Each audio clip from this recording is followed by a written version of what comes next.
Les Brooklyn Nets ont engrangé une 10e victoire d'affilée en battant les Hawks 108-107, mercredi, lors d'une soirée de NBA également marquée par le revers des Bucks face aux Bulls, et l'expulsion de 3 joueurs, dont le Français Kylian Hayes, lors de Détroit-Orlando. Sur le parquet d'Atlanta, Kyrie Irving a marqué 15 de ses 28 points dans le 4e quart-temps, et Kevin Durant a ajouté 26 points pour mener Brooklyn à la victoire, la 10e consécutive dont 6 à l'extérieur. Il faut remonter à 2006 pour retrouver une telle série des Nets.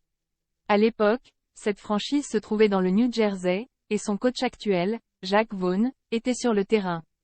Après quelques années de haut et de bas, ça fait du bien de trouver un peu de stabilité, de gagner des matchs et de s'amuser, a déclaré Kevin Durant, qui a également pris 16 rebonds et délivré 8 passes décisives. Irving a lui réussi 5 tirs primés sur 11 tentés, tout en offrant 8 passes et en prenant 5 rebonds. Nick Claxton a aussi inscrit 17 points pour les Nets qui, grâce à cette 23e victoire de la saison, pour 12 défaites, prennent la 2e place de la conférence Est aux Bucks. Milwaukee s'est en effet incliné après prolongation, 119-113, face à des Bulls qui ont résisté à la performance du Grec Giannis Antetokounmpo, auteur de 45 points et 22 rebonds. Côté Chicago, DeMar DeRozan a marqué 42 points et pris 10 rebonds, et Zach LaVine a ajouté 24 points, permettant aux Bulls de remonter à la 10e place à l'Est, 15-19.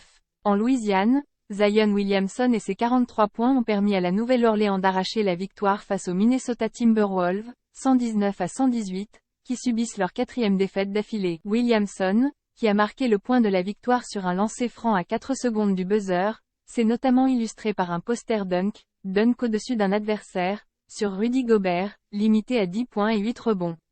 Grâce à ce succès, les Pélicans, 22-12, reviennent en tête de la conférence Ouest, en profitant de la défaite des Nuggets à Sacramento, 127-126.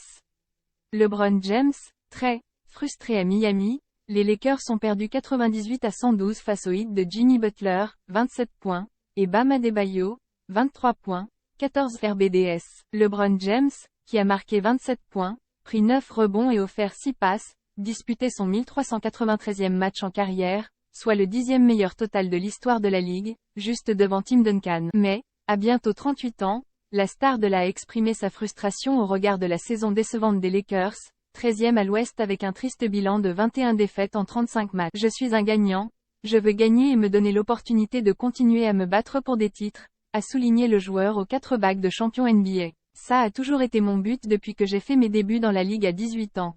Je sais ce que cela demande pour y arriver, et une fois que vous l'avez fait, jouer au basket à ce niveau simplement pour jouer au basket ne fait plus partie de mon ADN, a-t-il ajouté. Toujours privés de leur autre grande vedette Anthony Davis, les Lakers devront à minima fêter l'anniversaire de LeBron James par une victoire vendredi à Atlanta.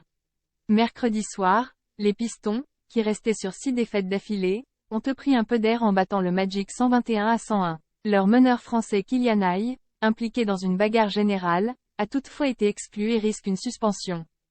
À la fin du 2e quart-temps, bousculé par Mo Wagner, qui se repliait en défense, Kylian Hayes a asséné un coup sur la nuque du joueur d'Orlando, manifestement mis KO.